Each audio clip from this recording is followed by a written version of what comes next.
Salvete omnes. This is Abbey Latin, Liber Primus, Chapter 8. This is a video lesson on the morphology of Chapter 8. That is the perfect, pluperfect, and future perfect tenses in both English and Latin. Beginning with our obligatory review of parts of speech. There's the noun, pronoun, adjective, verb, adverb, preposition, conjunction, interjection. And on this chapter, like in chapters 3 and 6 before, we are focusing on verbs. These are verbs, action words, forms of verbs. Start with English morphology, as we usually do. Verbs have person.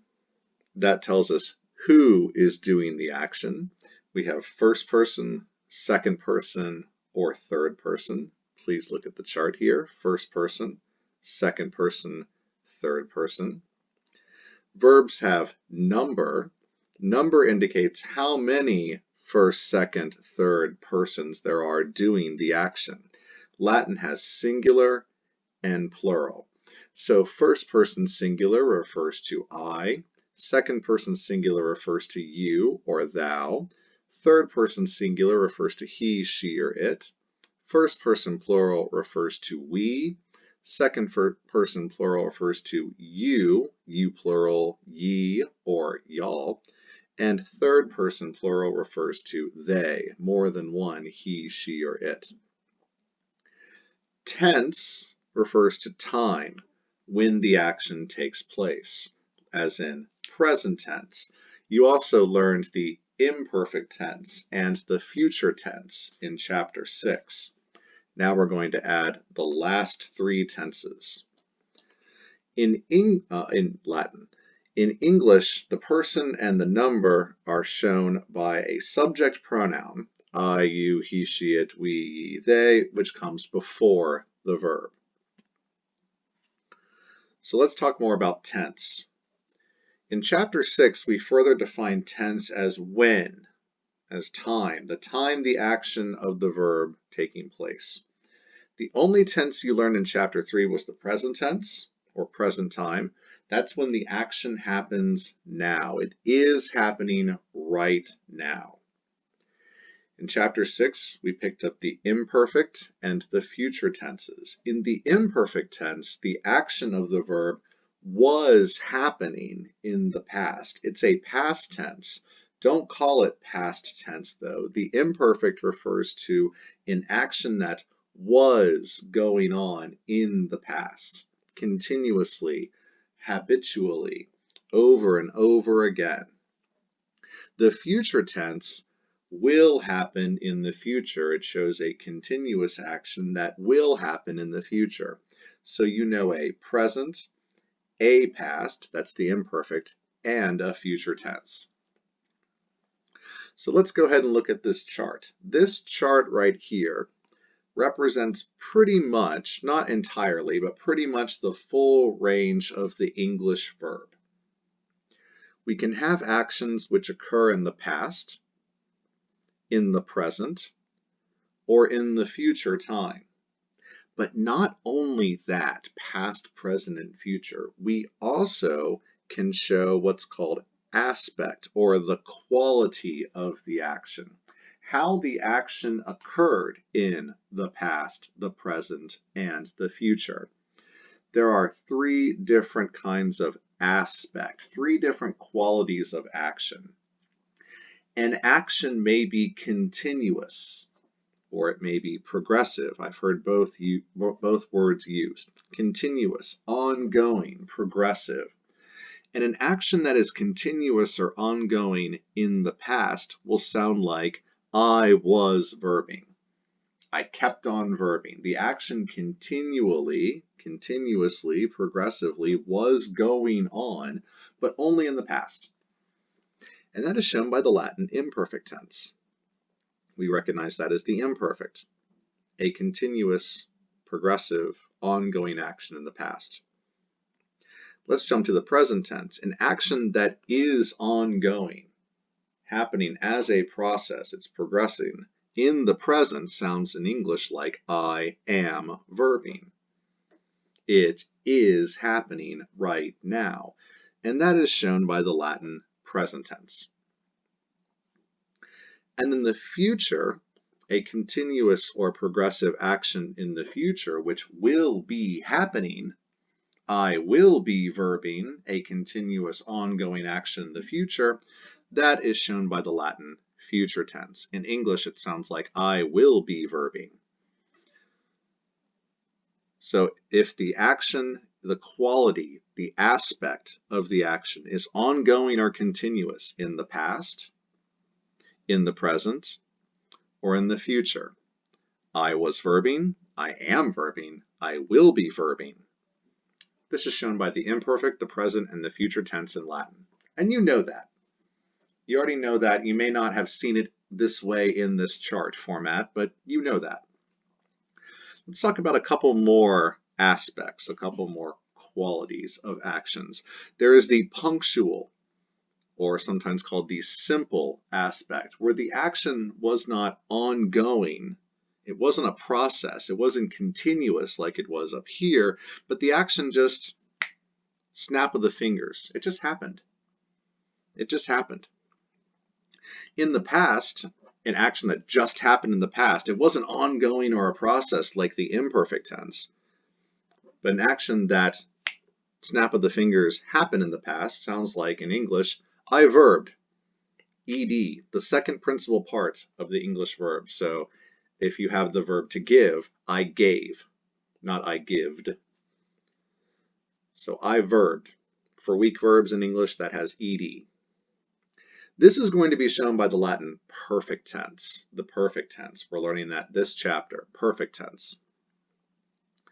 The perfect tense in Latin is a past simple or a past punctual. It's a past action that happened, snap of the fingers. I verbed. I gave, I fell, I loved, snap of the fingers. If we put that action in the present time, I verb. I do it. I love. I give. I walk. It's a simple action, a punctual action, a snap of the fingers, but only in the present time. I verb. Now notice this is the first time where the Latin tense is doubled up. This is why there's more than one way to translate the Latin present tense. You know from chapter 3, there are 3 ways to translate the Latin present tense. I verb, which represents the present punctual. I am verbing, which represents the present continuous. We also say I do verb, and that is going to be represented by the present punctual. It's technically called the present emphatic, like it's an emphatic form. It's not really a verb form unto itself. It just has that helping verb. We would probably put it here. But notice that there are a couple ways to translate the Latin present tense. English has 2 separate ways, sometimes 3 separate ways, but Latin just has 1 present tense, and it shows these 2 aspects, either continuous action or a simple action, but in the present time. You already knew that, you just didn't know it explained like that. And then a simple punctual action in the future will just be the future tense. It's the same story as the present tense. You can translate the future as I will verb or I shall verb. You could also say I will or shall be verbing. The future tense in Latin shows a future action that is either continuous ongoing or punctual simple. So the future tense also doubles up here. And once again, you already knew that. You just didn't know it explained like that. Now let's look at the last aspect, completed aspect, where the action is completed, it's done. Now this is going to show up as the word perfect. When you see the word perfect in Latin, when I say perfect or pluperfect or future perfect, the perfect that I'm saying, that means completed. Perfectus in Latin means completed. It's done, it's over. It's not a simple action that just happened. This has happened, or it had happened, or will have happened. The action is completed. It's already done by the time another action happens. So these are actions, these are verbs that are done, completed. They're not ongoing, they're not simple, they're done, over with. So the past completed in English sounds like I had verbed. Helping verb had. We take the third principal part of the English verb and add the helping verb had. So I had loved. I had given. I had praised. I had sung. Sing, sang, sung. I had sung. I had given, not I had gave. I had given. Third principal part.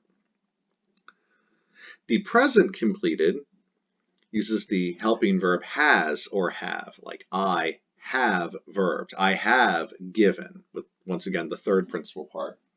He, she, it has, H-A-S, has given. Do not confuse has, have with the pluperfect had. This is also the present completed shown in Latin by the perfect tense. Rut-row-raggy. So the perfect shows a past simple and a present completed. This often confuses students the most. In fact, it also confused the Romans themselves. In other languages, these are two separate tenses. We'll take Greek, for example. In Greek, this is called the aorist tense, and this is the perfect tense. And Latin, looking over at Greek, grows some major aorist envy. They wish they had an aorist tense so they didn't have to be confused about which perfect they're using. So when we get to the perfect tense in a few minutes, there are two ways to translate, actually three ways like the present tense, but we'll go with two major ways to translate the perfect tense. You can either say I verbed, simple past, I loved, I gave, I fell, or you can translate it as a present completed. I have loved, I have given, I have fallen, fallen being the third principal part of fell.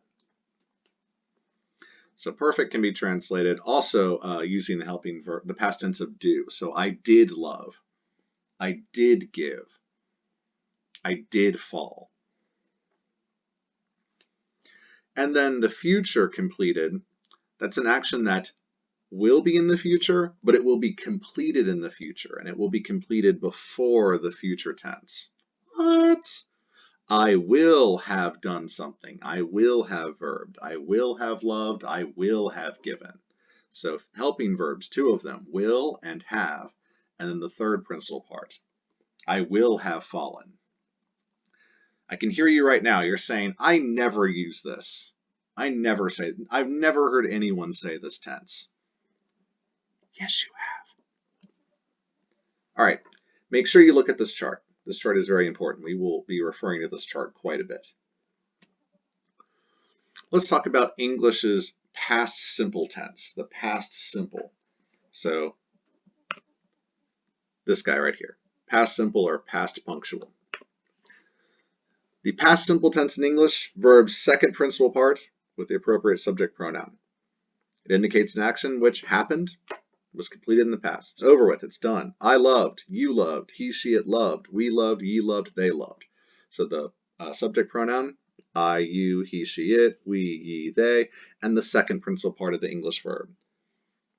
So I loved. Remember, to find the principal parts of an English verb, answer the following three questions, or fill in the blanks for the following three sentences. I want to verb, I verbed for the second principal part, and I have verbed for the third principal part. So for love, I want to love, the second principal part would be I loved, and this is what we're using here. And the third principal part would be loved as well. I have loved. Let's use another example, give, because give is a strong verb. We don't say gived in the past tense.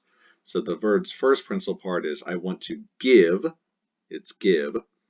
The second principal part is gave, I gave.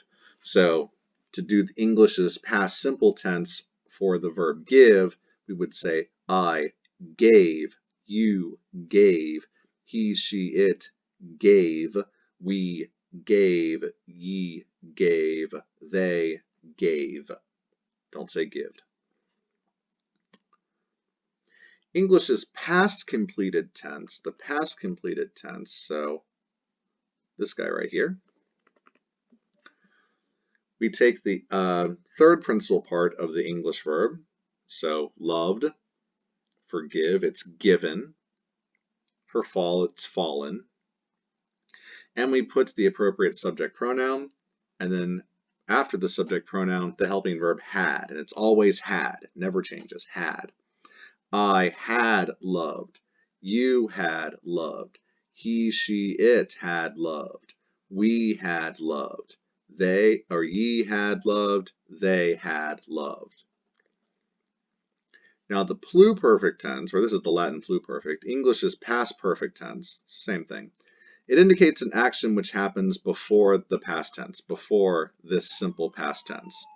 So in a sentence like, I had completed my homework before I played video games, which action happened first?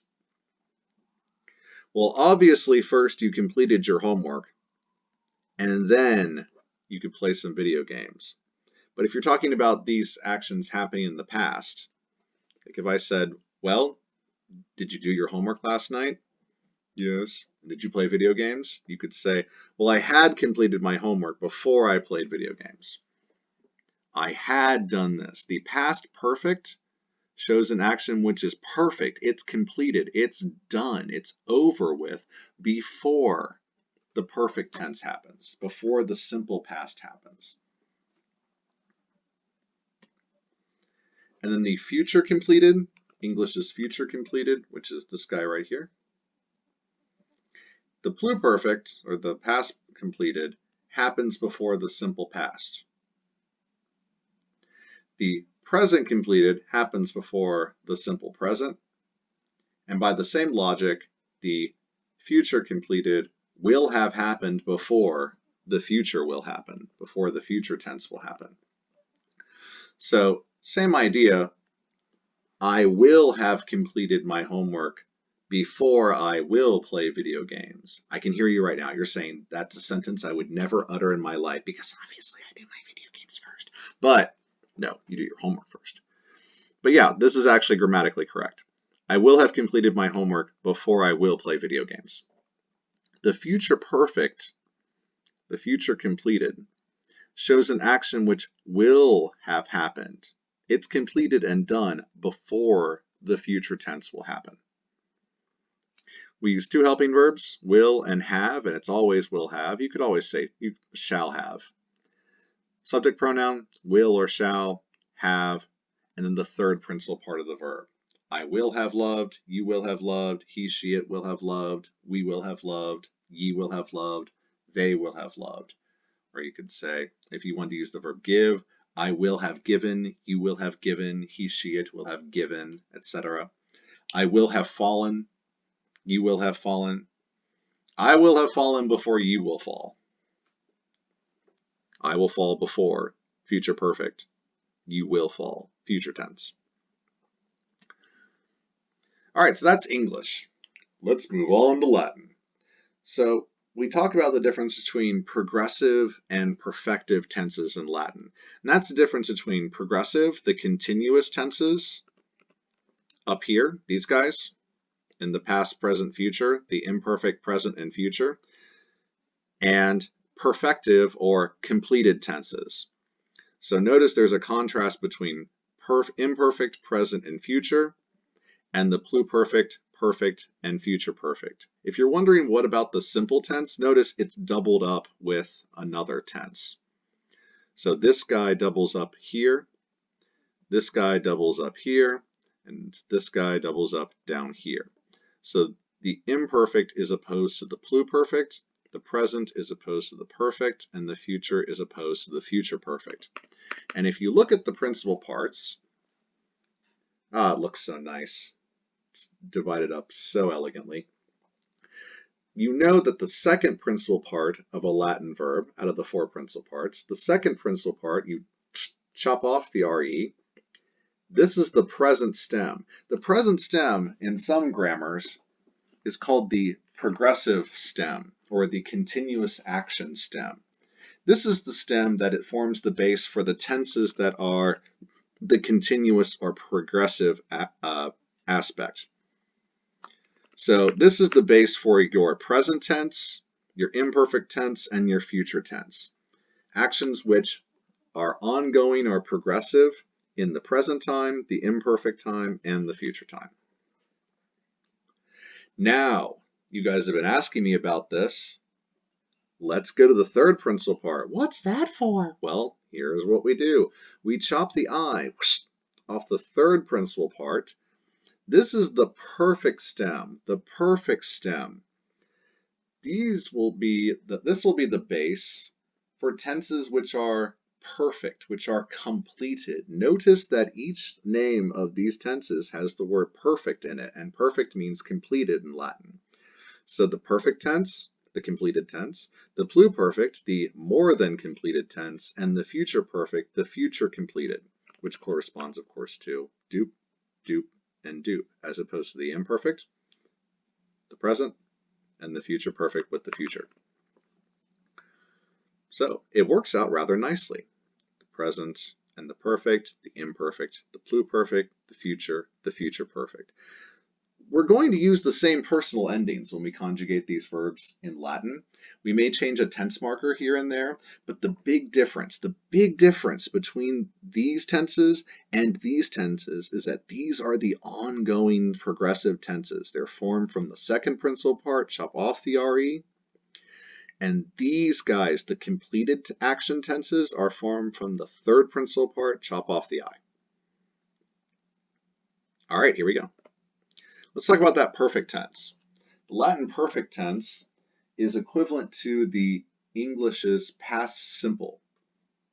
It's also equivalent to English's present completed, because remember, it doubles up like the present tense does. It has more than one translation. It is also the only tense that doesn't use the prescribed O or M, ST, muss, tis, und endings. It has shades of them. Like you can see there's the T, the muss, the tis, and the und. You can see the is right there, but there's also a T slammed on there. So you need to memorize these endings fresh. You need to know I isti it, imus istis erunt. I isti it, imus istis erunt. There's a macron over that E, so the accent will always fall on that E. Erunt, erunt. Every third person plural, the accent falls there on the erunt. In fact, that still affects the modern Italian accent today. I isti it, imus istis erunt. All right, you go to your Latin principal parts. Amo, amare, amare, amavi, amatus. I want to love. I loved. I have loved. Okay. Perfect stem. How to conjugate this verb in the perfect tense? You start with the perfect stem. You go to the third principal part. You chop off the I to get the perfect stem amav. Amav. Go ahead and write amav for all of the blanks, and then add the perfect tense personal endings. I isti it, imus istis erunt. Amavi, amavisti, amavit, amavimus, amavistis, amaverunt, amaverunt. Accent on the erunt, amaverunt. And once again, Latin's perfect tense is equivalent to English's past simple and also the present completed tenses. As such, it's like English's past simple, it's translated ed, like I loved. Present completed, translated with the helping verb has or have. I have loved. He, she, it has, H-A-S, loved. And then we can also use the past tense of the helping verb do. So, I did love. The pluperfect tense. The pluperfect tense is equivalent to English's past completed. Past completed. So we have the helping verb had. The pluperfect tense is formed from the same third principal part, chop off the I. So that is going to be the perfect stem, amav. Notice amav is the base for each one of these forms. And then we add the tense marker era, era. The way I remember this is that, one, it is the imperfect of sum. Eram, eras, erat, eramos, eratis, erant. It's just tacked onto the perfect stem. That's one way to remember it. Another way to remember it is the imperfect, which is opposed to the pluperfect, as we said before. The tense marker for the imperfect is ba. The tense marker for the pluperfect is era, so it has an A. Change the ER to a B and you got bomb. Here we have eram. So perfect stem, amab, add era, and then the personal endings. So we get amawaram, amawaras, amawarat, amawaramus, amawaratis, amawarat. The A on the first person plural is always long, so the accent is always there on amos, and then the A on the second person plural has a macron over it. It is always long and has the accent there, atis. Amawaram, amawaras, amawarat, amawaramus, amawaratis. Hear the accent? Amawarat. And it's equivalent to English's past completed helping verb had. I had loved, with the third principal part, with English's third principal part. So give would be I had given. It'd be dederam, dederam. And then the future perfect tense, it corresponds to English's future completed. So we have two helping verbs, will and have, with the English third principal part when we translate.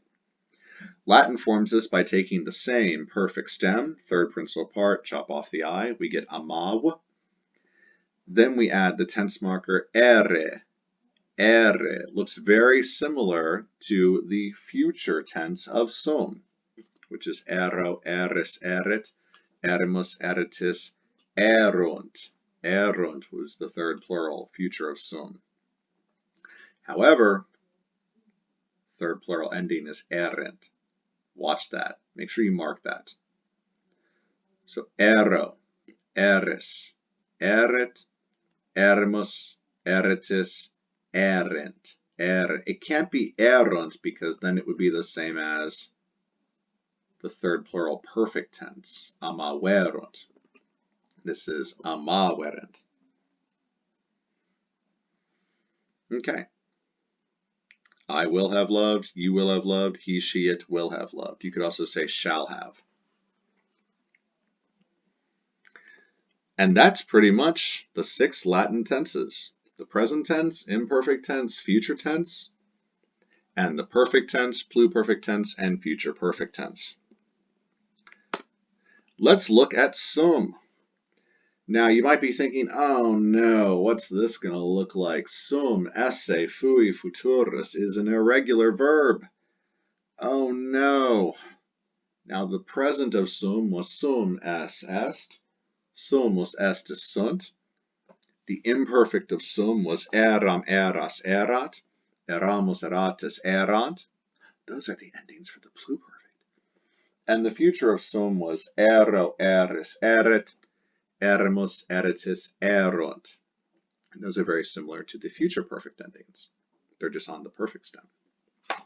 Now, even though sum is an irregular verb, if you know an irregular verb's third principal part, any irregular verb, all 7 of them in Latin, if you know that verb's third principal part, all you have to do is chop off the I, get the perfect stem, and add the same endings. Actually, irregular verbs are totally normal and regular, formed the exact same way as every other verb in the language.